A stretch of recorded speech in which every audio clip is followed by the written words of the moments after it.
Cinema നിർമ്മാതാക്കളും പിന്നണി പ്രവർത്തകരും അഭിനേതാക്കളും എല്ലാം സിനിമയിലെ വയലൻസ് സമൂഹത്തിന് ദോഷം ഉണ്ടാകുന്നില്ല എന്ന് വാദിക്കുന്നുണ്ടെങ്കിൽ കൂടി അനവധി പഠനങ്ങൾ സിനിമയിലെ വയലൻസ് സമൂഹത്തിന് അപകടകരമാണെന്ന് തെളിയിച്ചിട്ടുണ്ട്.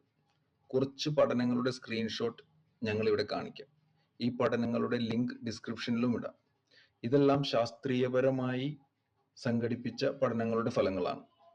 നിങ്ങൾ ശ്രദ്ധിച്ചാൽ അറിയാം, ഇപ്പോൾ മലയാള സിനിമയിൽ വയലൻസ് ഒരു ട്രെൻഡായി മാറിയിരിക്കുകയാണ്. അതിക്രൂരമായ കൊലപാതകങ്ങളും മറ്റും യാതൊരു മറയുമില്ലാതെ ഇപ്പോൾ സിനിമകൾ ഗംഭീരതയോടുകൂടി കാണിച്ചുകൊണ്ടിരിക്കുകയാണ്. നമ്മൾ സ്വയം തന്നെ ചിന്തിച്ചാൽ അറിയാം, നമ്മുടെയൊക്കെ ചെറുപ്പകാലത്ത് മോഹൻലാലിനെയും മമ്മൂട്ടിയെയും ഒക്കെ പോലെ നായകനായ ഇടിക്കാരൻ ഒക്കെ ആവാൻ നമ്മളും ആഗ്രഹിച്ചിട്ടില്ലേ? സ്കൂളിലും കോളേജിലും ഒക്കെ പഠിക്കുമ്പോൾ പല ഗുണ്ടകളും ഇതൊക്കെ തുറന്ന് സമ്മതിച്ചിട്ടുമുണ്ട്. അവരുടെ റോൾ മോഡൽസ് പല സിനിമാ കഥാപാത്രങ്ങളുമാണെന്ന്.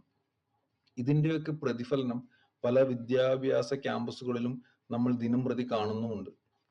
വലിയ ഗുണ്ടകൾ ആവേശം മോഡൽ ജന്മദിനം ആഘോഷിക്കുന്നതും മറ്റും ചെറിയ ഉദാഹരണങ്ങളാണ്. ഈ വിപത്തിന്റെ ഏറ്റവും അപകടകരമായ ഭവിഷ്യത്ത് എന്തെന്നാൽ, ഇങ്ങനെയുള്ള സിനിമകൾ ഏറ്റവും കൂടുതൽ സ്വാധീനിക്കുന്നത് കുട്ടികളെയും കൗമാരക്കാരെയും ആണ് എന്നുള്ളതാണ്. അതുകൊണ്ട് തന്നെ ചെറുപ്പത്തിൽ തന്നെ ഇങ്ങനെയുള്ള പ്രവണതകൾ കുട്ടികളിൽ വളരാൻ ഇതൊരു കാരണമാകുന്നു. ഈയിടയ്ക്ക് മലയാള സിനിമയിൽ വയലൻസ് അവതരിപ്പിക്കുന്ന രീതിയിൽ വലിയ മാറ്റങ്ങൾ വന്നിട്ടുണ്ട് എന്നുള്ളതൊരു വസ്തുതയാണ്. അതിനെ സിനിമ എടുക്കുന്നവർ തന്നെ പരിമിതപ്പെടുത്തേണ്ടതുണ്ട് എന്നാണ് ഞങ്ങളുടെ അഭിപ്രായം. ഇവിടെ ഞങ്ങൾ വയലൻസ് എന്നുള്ളത് കൊണ്ട് ഉദ്ദേശിക്കുന്നത് ക്രൂരമായ രീതിയിൽ കൊലപാതകവും മറ്റും ചെയ്യുന്ന സീനുകളെയാണ്.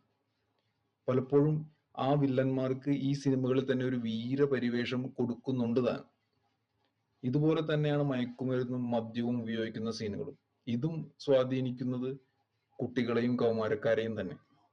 പലപ്പോഴും സിനിമ നിർമ്മിക്കുന്നവർ അവകാശപ്പെടുന്നത് അവർ യഥാർത്ഥ ജീവിതത്തെ അതുപോലെ തന്നെ സ്ക്രീനിൽ കാണിക്കാൻ ശ്രമിക്കുന്നു എന്നതാണ്. എന്നാൽ ആയിരക്കണക്കിന് ആളുകൾ അത് സ്ക്രീനിൽ കണ്ട് അതിൽ നിന്ന് തെറ്റായ രീതിയിൽ സ്വാധീനിക്കപ്പെടുകയും ചെയ്യുന്നുണ്ട് എന്നതിനോട് അവർ ബോധപൂർവം കണ്ണടയ്ക്കുന്നു. നിങ്ങൾക്ക് എന്തു തോന്നുന്നു? സിനിമ എത്രത്തോളം കുട്ടികളെയും കൗമാരക്കാരെയും ഗുണ്ടായിസത്തിലേക്കും വയലന്റ് പെരുമാറ്റത്തിലേക്കും ഒക്കെ തള്ളിവിടുന്നുണ്ട്? ഇതിന് എന്താണ് ഒരു പ്രതിവിധി? അഭിപ്രായങ്ങൾ കമന്റ്സിൽ രേഖപ്പെടുത്തുക. ചാനൽ ദയവായി സബ്സ്ക്രൈബ് ചെയ്യുക.